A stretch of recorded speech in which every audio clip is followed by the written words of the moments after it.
The following programming is sponsored by Mark J. Bernstein. The views expressed do not necessarily reflect the views of this station, its management, or Beasley Media Group. Entrepreneur, author, and financial consultant Mark Bernstein helps high-performing entrepreneurial business owners create a vision for the future and follow through on their goals and intentions. Ange Honorato is a business growth strategist who blends psychology and business together to create conscious leaders and business owners who impact the world. Founders Forum is a radio show podcast sharing the real stories behind entrepreneurship as founders discover more about themselves while providing valuable lessons and some fun and entertainment for you. Now, here's Mark and Ange. Good morning, America. How are you? We are here on a gray day in Philadelphia in early December. Kind of typical weather around here that time of year. But it's not gray in the studio. It's always sunny inside our studio here in Philadelphia. Anyway, I have Jess Hallahan again in the studio with us today. Welcome, Jess, back. Jess is of Stress Less with Jess, and Journey to Yourself is her brand. You can find her that way. And we have Nicole Deary is here, who did our last show with us, and she's going to be sitting in on our panel discussion in the middle with our guest today. And I'm going to start off the conversation and have you all talk about it, and then I'll introduce our guest.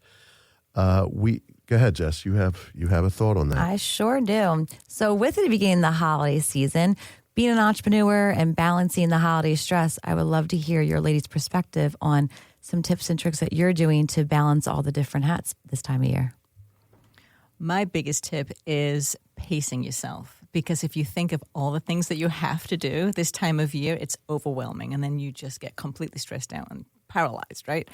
So I'm a big believer in just pacing yourself, even putting things on your calendar, have a deadline for even if it's wrapping gifts or if you're hosting, and have everything not coming up to the deadline of the day, but pacing yourself so that you can do things in bite-sized pieces and then you accomplish everything slowly and surely over the month.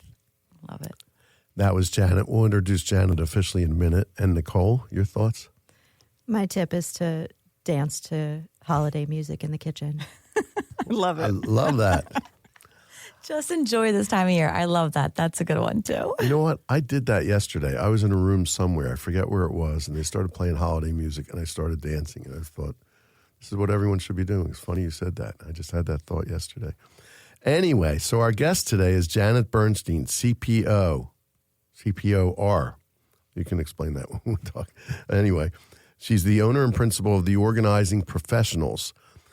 Janet is British-born, and the Organizing Professionals is Philadelphia's largest team of professional organizers and move managers.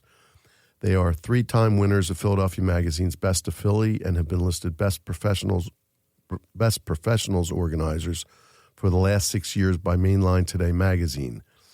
Bernstein, not Mark, it says in her bio. It's very sneaky there.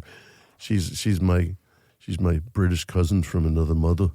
I said she said, don't do this. This is my Liverpudlian accent. Yeah, She's quit terrible. While you're ahead, Mark. I know, quit while I'm ahead. Great. She graduated from the University of Pennsylvania. She wanted to make a point that I didn't. I only went to the University of Delaware. She's lived in 5 countries on 3 continents and speaks English, French, and rusty Russian. The Russian part is kind of interesting. We'll see if we get into that at all. But welcome, Janet. Thank you for having me. I'm so excited to be here. So nice to have you here. I've had a great time speaking with you so far. So tell us how you got from your humble beginnings in England and how your journey as to how you ended up in Philadelphia and started this company. Right. In less than half an hour. Okay. So Yes. I grew up in a small town in northern England, in Yorkshire, called Scarborough. You can relate to this because it's from Scarborough Fair, the song. So I'm sure you know that very well. I do. My dad owned a toy store in my town. It was very successful. And I grew up working, being in the shop the entire time. Both my parents worked in the shop. And I think that I probably got the entrepreneurial bug very early on. I think I was about 5 years old when I went to the local sweet shop and bought some sweets to bring back to our shop to sell them. I don't think I was getting the right kind of coaching because I remember selling them at cost. So Norm was actually helping me and showing me along the way to how to, upcharge. But anyway, I think I learned that. So you later were on in a life. business person early on, but not necessarily a profitable one. I think that's accurate, yes. Okay, got it. Okay, and then what happened? And then when, I think I remember telling you this, when other girls, I think, are planning out their life, I remember always dreaming up businesses as a teenager. And I think tell me this. that's pretty unusual for a girl. No one was necessarily steering me in that direction. My father passed away when I was 6. So he was no longer there. But I was always coming up with crazy ideas. Like, it was a small town, and I thought, I could have a pizza delivery, which is a big deal in England. That wasn't a thing. Mm. So, and I remember having a little van in my mind. It would be branded with the pizza and running around and shuttling pizzas. And the irony is, today I actually have that van. It doesn't have a pizza wrap on it. It has the wrap of the organizing professionals, but it's the van that I envisioned when I was 13 years old. Great. Well, so I know it wasn't a straight line to be coming, to just come here and create your company. There were some other journey along the way. Any of that you'd like to discuss, and how you ended up at Penn and how you ended up creating your company? I got married pretty early on life when I was 22. Moved over to the States. My ex-husband was American, as is my second, but I'm planning on keeping this one. So moved over here, and when we were married for 5 years, and then my ex-husband started a humanitarian aid organization, and we got moved to Moscow and then Kazakhstan for 9 years. Mm-hmm. And within that time, I got obviously very good at moving with young kids and just being organized and living with less. And then when we came back to the States in about 2004, we lived in New York City for 3 years. And at that point, professional organizing wasn't a thing, but I had a friend down in Florida, and she goes, I think I'm thinking of doing this professional organizing thing. And I was like, oh, what's that? So my kids were in a small school in Manhattan where each of the parents had to donate 3 hours of their time a week. And they asked me to organize the school attic, which was a horrendous mess. I mean, the teachers would go up there and throw the supplies. There was no rhyme or reason to it. So that's how I spent my time, organizing. Then I put myself on the school silent auction, and the winning bidder was a Park Avenue socialite, and she was my first client. So that was extremely helpful in just launching a little career here. By the way, I can relate to your story. I told you that my wife and I are thinking about downsizing one of these days soon. And I talked to her about your company. I should have told you this offline, but she said, I don't think so. And then I remembered why, because she doesn't come across as the most, she's got a lot of great qualities, but organizing isn't one of them. But she grew up in the military and lived all over Europe and lived all over the world and had to get used to moving. So when it comes to moving, that's when she gets organized. She's really good at that. So I can understand where that came from. Yeah. So, okay. So you were in New York City. Mm-hmm. How did you get to Philly? We stayed in New York for 3 years and then moved to Philadelphia in 2007. And my marriage wasn't doing well, and I hadn't completed my undergrad. And I thought, if I'm going to need some kind of education here. So Penn accepted me. I think I was the oldest undergrad at Penn. You had started college in England, or I had a little bit. Mm-hmm. Okay. Yeah. So I completed my undergrad at Penn, which was an interesting experience in my early 40s. Right. Then I assumed that my degree was in English, creative writing, and I thought I'll just go into publishing. But what I didn't realize was I wasn't going to be hired for anything other than an entry-level job, and I couldn't handle that. And By the way, you were still raising kids while all this was going on. I was, well. yeah. So yeah. How many? 3? Yeah. 3. So I was doing a little bit of part-time organizing, finishing my degree, and once I graduated, I said to myself, let me give it a whirl. Let me see if I can make something of it.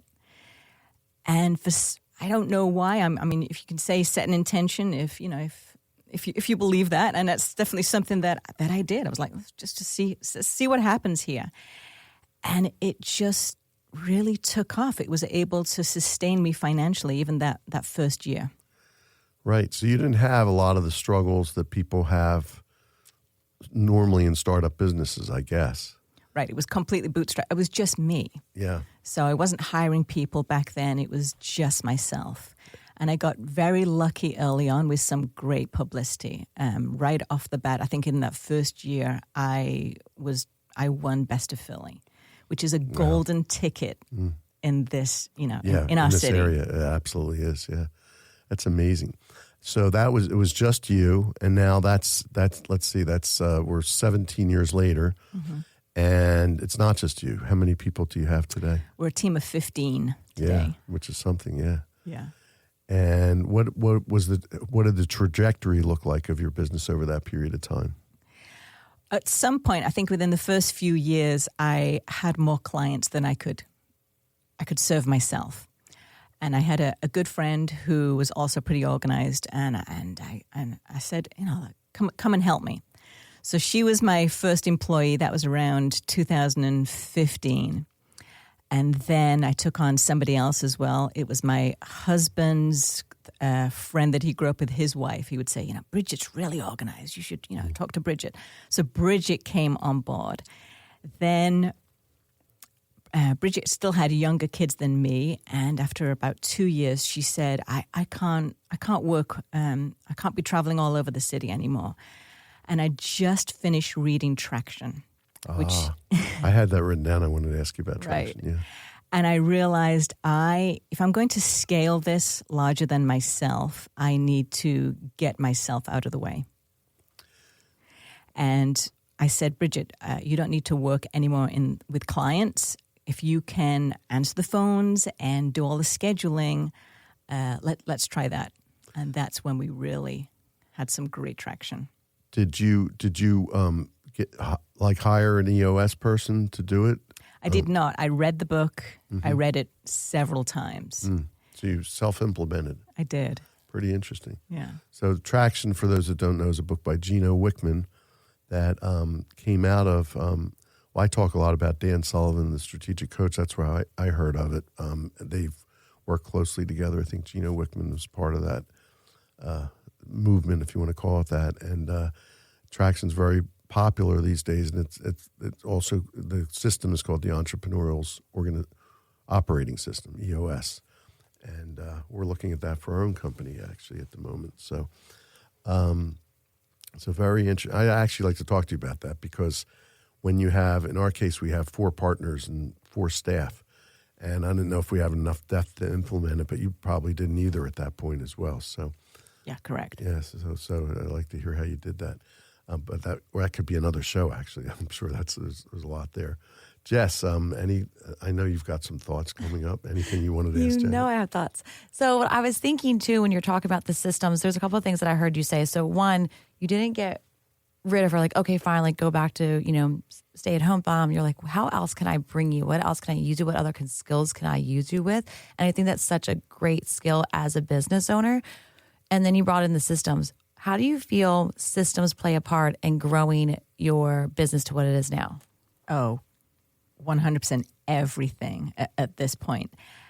But also because I think I've been able to identify what my strengths are and what I'm not good at. So even though I run a professional organizing company, I don't think my first skill is being the most organized person. So, but I'm very, very fortunate to have really organized people and detailed people in the business that help me.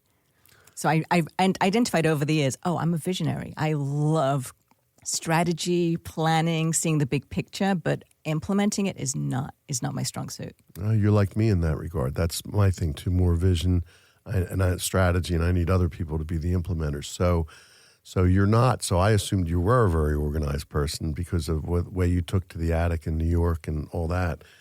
But it sounds more like you had a bigger picture in mind from the beginning, in a sense. I can be organized for sure. I mean, I still work with several clients one-on-one, helping them get organized.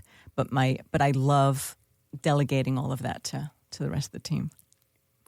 That was a great question, great answer, and a great time for a break. And we will be right back on Founders Forum.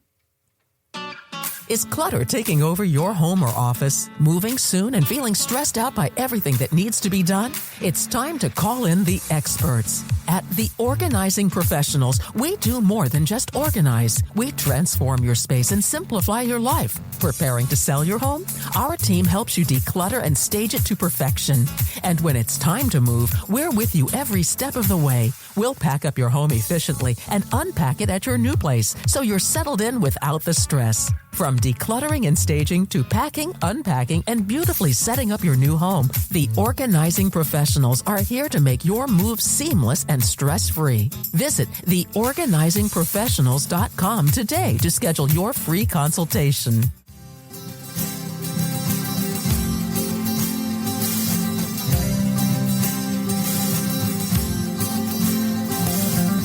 We are back on Founders Forum with our guest today, Janet Bernstein.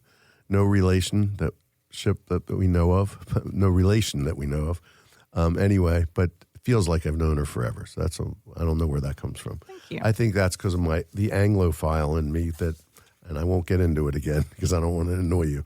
But anyway, so we are, one of the things that's come out of this, so Janet talked about the use of EOS, Entrepreneur's Operating System, and traction. And I know we were talking offline about the fact that your unique ability is not really your organizational skills. It's more about strategy and vision.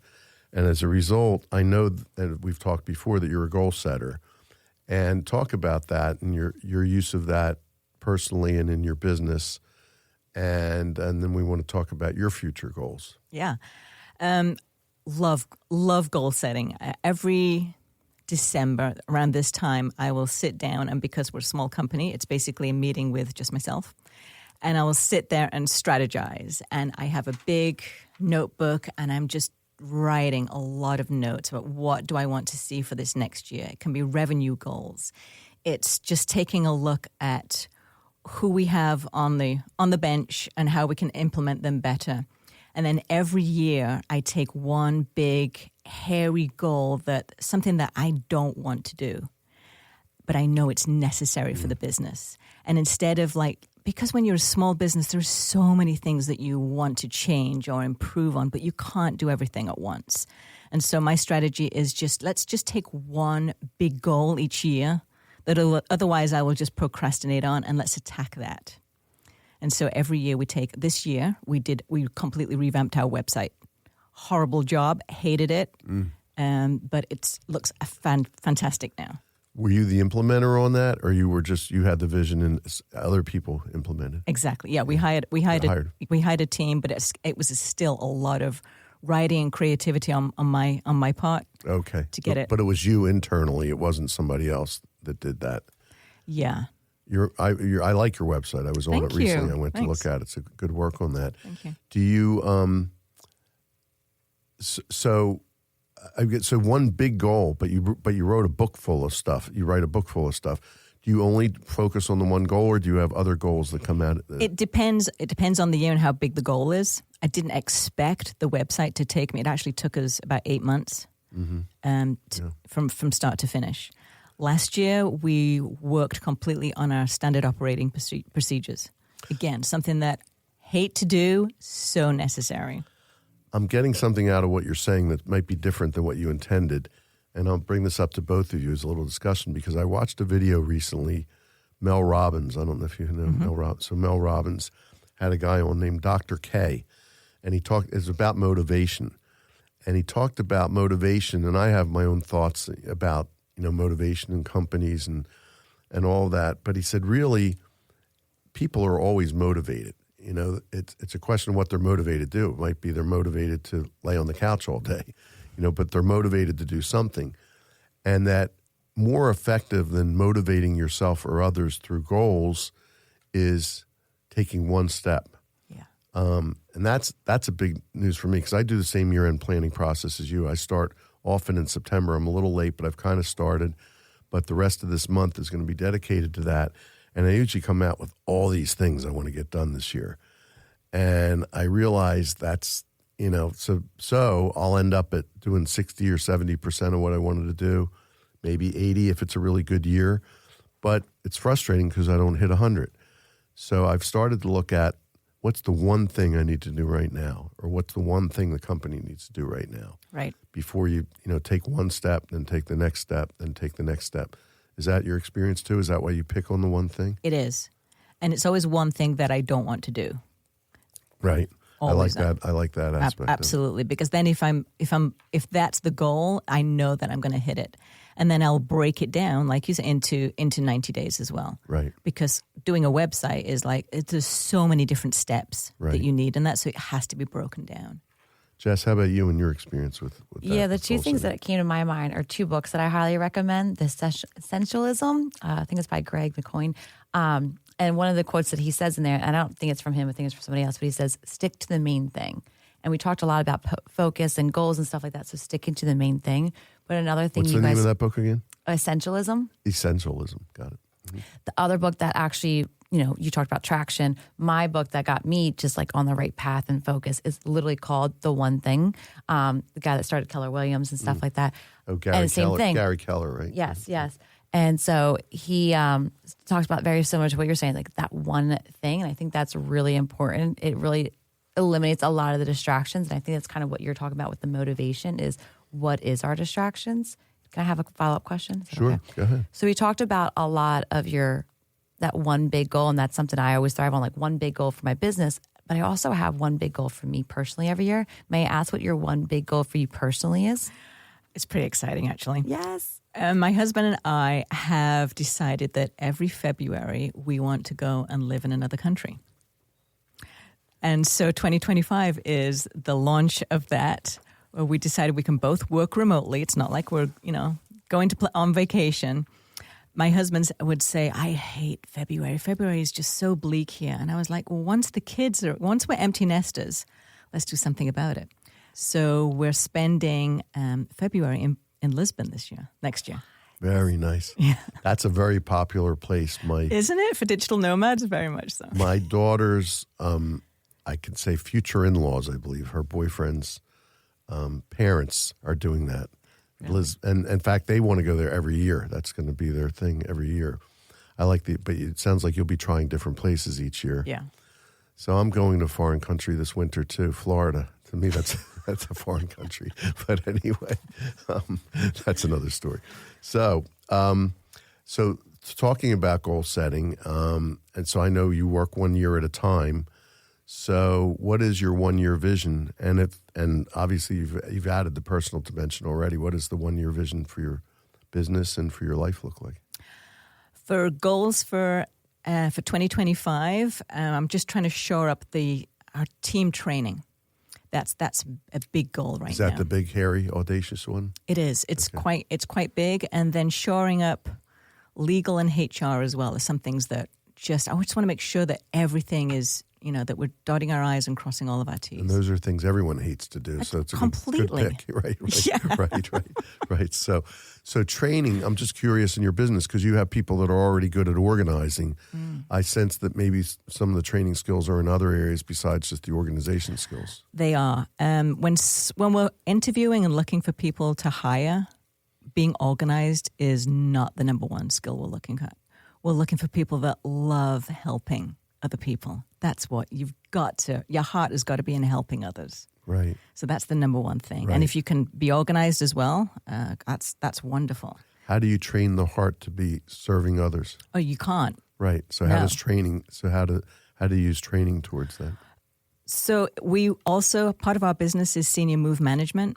And so that's a whole other education on how to help seniors with downsizing and moving and the patience and the empathy. And right. That's part of it. With that training that you would conduct, or you bring people in to do both. that? Some of both. Yeah, I definitely. would imagine. Yeah. Nice. What kind of people for that? I'm just curious. Would that be like psychologists or? It can be. I'm a member of the National Association of Senior Move Managers, and I go to the conferences every year, and I meet people there who lots are of resources. On that. Definitely. Yeah, gotcha. Yeah. Gotcha. Where does a group like that meet? I'm just curious. Every year, it's a different location. Makes sense. It was in Chicago this year. Next year, it's in Dallas. So it moves around. How large an organization? I think they probably have around 1,000 members. That's something people don't think about, all the time. I know you're the best in Philly. Do you have much in the way of competition? It's funny you should say that. Yesterday, I was just conducting a competitive analysis. That was one of my goals. Oh, good. And so I spent a lot of time just seeing who the competition is. Because we specialize in both home organizing and moving and senior move management, that's an unusual combination. I don't think there is any other company that specializes in all three to the level that we do. So they might have some that are just senior move. Exactly. But a lot of moving specialists, I would imagine, are corporate relocation and things like that. Or that's a whole different that's animal. Something different. Gotcha. Yeah, out there. Okay, gotcha. Yeah. Jess, I know you have more on your mind. Anything else? We have a couple of minutes left. Yes. So when you're talking about, you have all these resources and things like that, what kind of resources do you provide for company culture besides training? What other kind of resources do you provide to support your team? Let's see. I'm a huge believer in culture. Because we're spending so much of our time with our clients, we don't get together as a team as much as possible. So we'll have a couple of in-person team training days throughout the year. I have a massive holiday party on Friday night at my house. So the whole team is coming together with spouses. I mean, so that's fun. We played Topgolf a couple of months ago. We did that. So coming together is very important, especially. So having fun together, because we're a small team, is, we probably should do it more. One of my goals as well. More than we do, but we definitely try our best. I'm guessing you're not all in the office every day. It's not that kind of. It's exactly. all virtually, right? So, yeah. So it's important. Yeah. I know you're a voracious reader, and we talked about traction. What book are you currently reading? Personal or business? Your choice. I want to do both. So personal, I just finished the autobiography of Agatha Christie. Oh, interesting. It was one of the best autobiographies I ever read. Interesting. Very interesting. She's British, correct? Yes, yeah. was. It was, yeah. Fascinating read. Yeah. And for business, if you've never read Organizational Muscle by Kevin Nolan, who was a local guy from Kevin Nolan Painting. Oh, yeah. He's a member of Entrepreneurs Organization. That's like right. I am. Yeah. Fabulous book. Really? I think almost every page is earmarked. Really? Okay. Yeah. I'm going to have to get that. Yeah. I lost my pen, so I'm going to write it down after the show. Jess has it. That's okay. One last question. If you could speak to your younger self, Janet, what advice would you give you? I would tell myself that everything always works out. Nice. Because when you're in the midst of just really tough times, it's hard to believe that. Everything always works out. Yeah, that's true, isn't it? Yeah.